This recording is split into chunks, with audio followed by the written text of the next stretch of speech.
Ces mots portent l'écho d'une mémoire, pour ceux et celles dont le souvenir ne doit jamais s'éteindre. Au Québec, l'histoire de la disparition de Diane Grégoire, suivie d'un bouleversement criminel familial, a marqué les esprits. Entre mystère, enquête, héritage et décès tragique du suspect avant le procès, laissez-nous vous raconter cette affaire troublante. En janvier 2008, un matin glacial comme il y en a tant au Québec, Diane Grégoire, âgée de 51 ans, est portée disparue.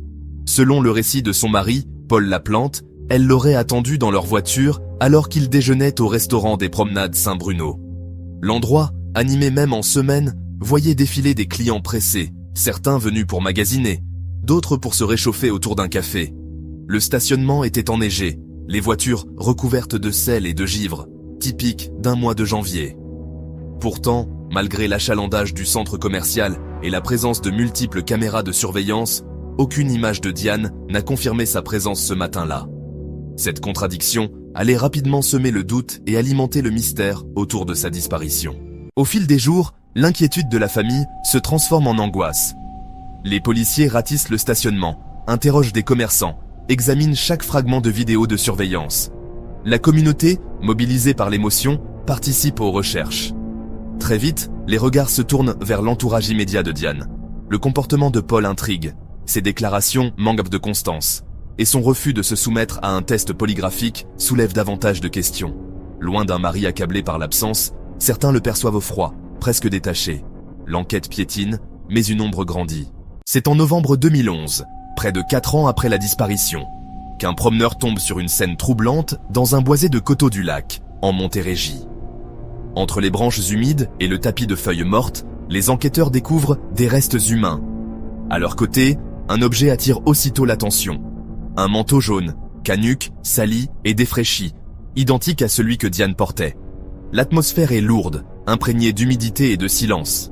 Les experts médico-légaux confirmeront bientôt l'identité de la victime. C'est bien Diane Grégoire. La découverte transforme une disparition mystérieuse en une enquête pour homicide. En décembre 2011, après de longs mois d'investigation et de recoupement, Paul Laplante est finalement arrêté. On l'accuse du meurtre prémédité de son épouse, le mobile avancé par la police, un important héritage d'environ $1 million. Mais le procès n'aura jamais lieu. Moins d'un mois plus tard, dans la cellule froide de sa prison, Paul Laplante met fin à ses jours. Le choc est immense. Avec lui disparaissent des aveux attendus, des explications possibles et peut-être la vérité complète. La mort de Laplante laisse derrière elle un vide amer. Pour la famille de Diane, c'est la fin d'un long calvaire judiciaire.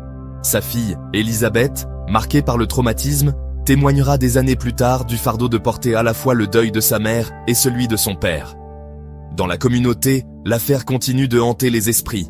Elle demeure l'un de ces drames qui révèlent, au-delà des faits, toute la complexité des liens familiaux, de la violence intime et du silence des secrets enfouis.